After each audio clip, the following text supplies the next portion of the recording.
Bom dia, boa tarde, boa noite. Hoje é 15 de setembro. O Fluminense terá um jogo extremamente decisivo pela Copa do Brasil. Um jogo muito importante. Também a possibilidade do Fluminense chegar a seu sexto título nacional da história. Sua segunda vez que conquista uma Copa do Brasil.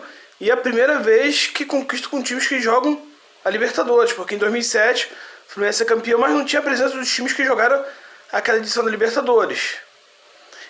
E também poder voltar à fase de grupo da Libertadores como campeão nacional, que é algo muito importante. E também voltar a ser campeão nacional depois de 10 anos. É um jogo para mim que tem muita importância. Um jogo extremamente importante para o Fluminense, até para a história do Fluminense. É um duelo que vai ser no estádio do Itaquera, na casa do Corinthians.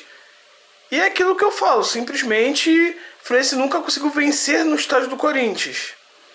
Então seria uma boa possibilidade para o Fluminense voltar, ter sua primeira vitória lá, em grande estilo, também uma classificação para a final, onde o Fluminense não chega numa final desde 2007.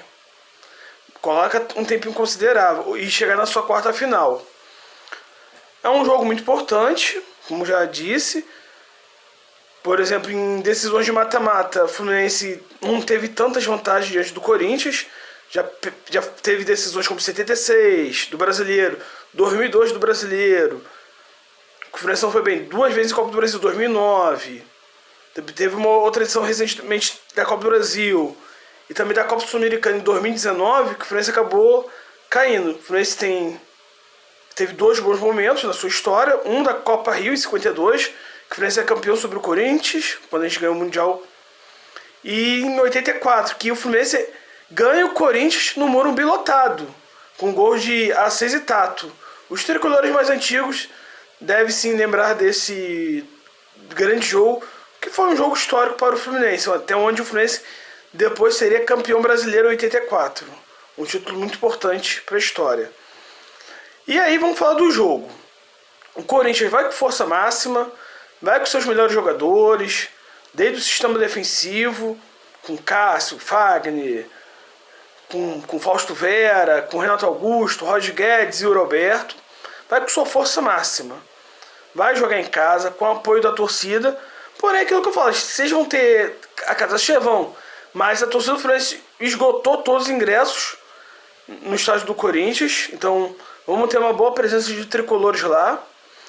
O jogo, a arbitragem vai ser de Daronco, que alguns questionam, mas o Fluminense com Daronco ele acaba tendo um número considerável de vitórias. Por exemplo, se fosse Rafael Claus, seria uma preocupação maior. E sem contar, falando de preocupação, a grande preocupação desse jogo do Fluminense, ou a grande preocupação também de Diniz, que eu acho que nessa altura já deve ter decidido quem deve ser titular. Ele deve ter dormido mal, deve ter perdido umas noites de sono. Quem vai suprir a saída de André não, a saída de Nonato e vai substituir o suspenso André. Aí tem as opções. Tem pontos positivos e pontos negativos. Felipe Melo, ele é aquele jogador que ele pode dar uma saída boa de bola? Vai dar. É um jogador que tem muita entrega em campo? Sim. É um jogador que ele impõe moral? Sim. Só que é um jogador que ele mesmo, na entrevista recente que ele deu, falou que tinha problemas com dores. E é um jogador, pela idade, 38 anos, ele sente a idade, sim.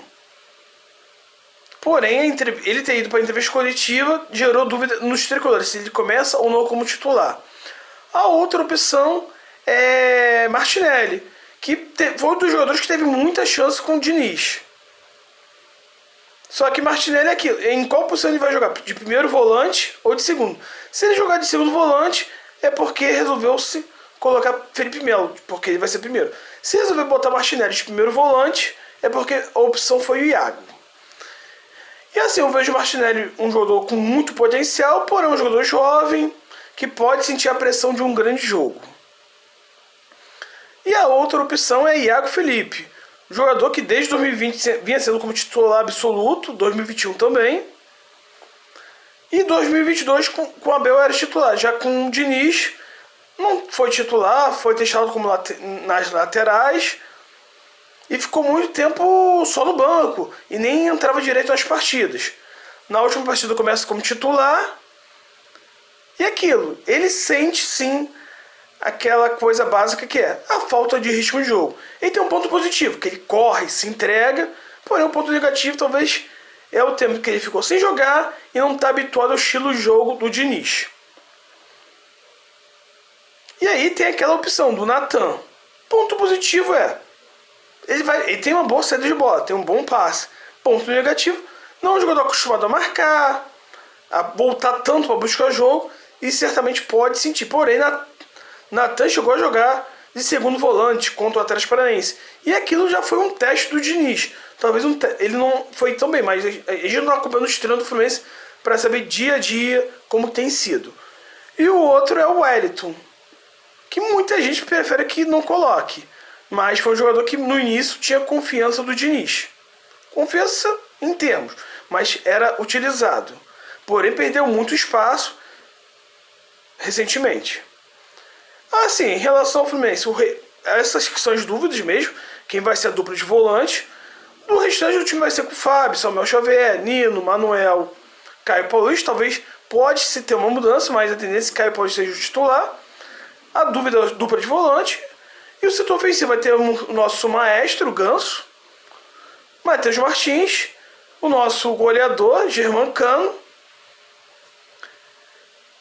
e John Arias. Acredito sim que o Fluminense possa sim ganhar esse jogo. Vai ser um jogo muito equilibrado.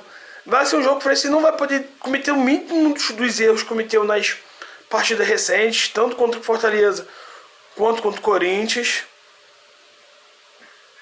E vai ser um jogo que talvez para o Corinthians estar jogando em casa, o Corinthians vai querer propor um pouco mais o jogo. Vai querer marcar um pouco mais de saída de bola e não ficar atrás, porque vai estar jogando em casa com sua torcida. Porém, aquilo que o Diniz vai ter que ter a consciência, que talvez vai ter a necessidade de jogar um futebol feio, talvez ficar um pouco menos com a bola, por mais que a essência desse futebol do Diniz não possa se perder. Porém, talvez ele vai ter que jogar um pouco mais por resultado do que só futebol bonito. Para mim vai ser um bom jogo, muito equilibrado, e vai ser um bom espetáculo para quinta-feira à noite. E desde já, um bom jogo.